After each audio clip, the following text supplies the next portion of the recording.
In the heart of a bustling medieval marketplace, amidst the cacophony of traders and the vibrant tapestry of stalls brimming with exotic wares, the traveling sorcerer, Azrael, made an unforgettable entrance. Clad in a cloak that shimmered with an iridescence resembling the night sky, Azrael moved with an air of serene confidence. Each step seemed calculated, as though the cobblestones beneath were part of an ancient ritual ground. The edges of Azrael's cloak fluttered slightly, revealing glimpses of deep indigo fabric underneath, which was embroidered finely with silver threads depicting celestial events, comets, moons, and stars entwined in an eternal dance. Azrael's face remained mostly obscured under a hood, but those close enough could see a hint of a sharp jawline and high cheekbones, features that spoke of a chiseled, ageless quality.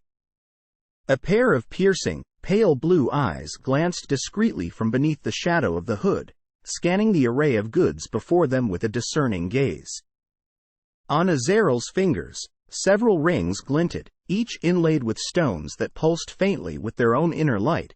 Amethyst, sapphire, and moonstone traced patterns in the air as Azrael's hands moved with a subtle, almost imperceptible grace. Carrying a staff of ancient gnarled wood, entwined with a living vine that bore leaves of a luminous, almost unnatural green, Azrael paused at a vendor's stall.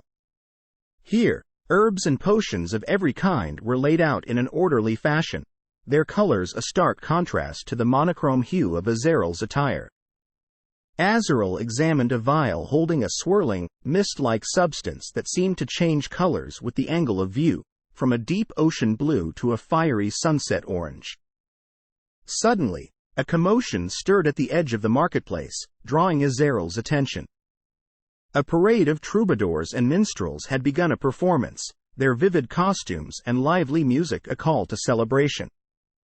Even here, Azrael stood apart, the still point in a turning world, observing the revelry with a detached, almost academic interest. As day turned into dusk, lanterns around the marketplace flickered to life, casting a soft glow over cobblestones and canvas alike. Azrael continued to explore, each step weaving through the crowd like a thread through fabric.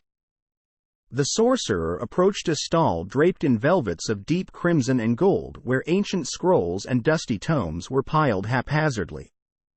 Azrael's hand hovered over a particularly old scroll, its seals unbroken, bearing marks of a forgotten script that shimmered under the sorcerer's touch.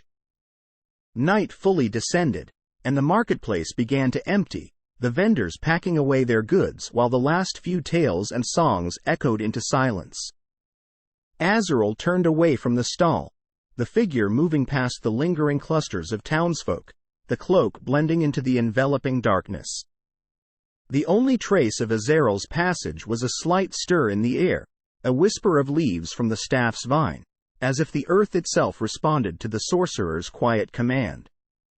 Thus the traveling sorcerer, Azrael, moved through the world, a blend of shadow and light, firm yet fleeting as the border between myth and reality. A figure bound by no place, yet a part of every landscape traversed, a ripple across the surface of the ordinary, leaving an aura of wonder in Azrael's wake.